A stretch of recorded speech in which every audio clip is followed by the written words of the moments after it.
Assalamualaikum doston to kais hain a og hope you are all fine and good main whom endi artistras white to chali as a shad a or cha a new mendi design. 2 jake design main apni sabi n ko lga rhi hunt first time as kabo hot the kime nisi com endi post karen appen. YouTube channel pr so main ka ha thick age to main al wapes to kendatan.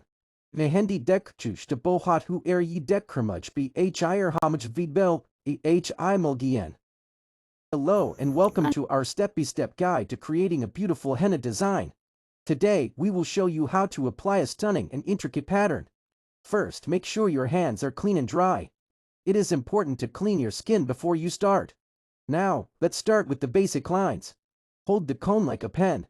Apply gentle and consistent pressure. Practice drawing simple lines, circles, and curves to get a feel for the floral design. For this design, we will start with a small circle in the middle of the palm. Then we will add petals around it to create a beautiful floral pattern. Remember, confidence is key. So it is. Let it dry completely for several hours. The longer you leave it on, the darker the stain will be dark. Once it is completely dry, remember not to wash it with water right away. For a darker color, you can apply a mixture of lemon juice and sugar. Thank you for watching. Don't forget to like, share and subscribe for more amazing tutorials.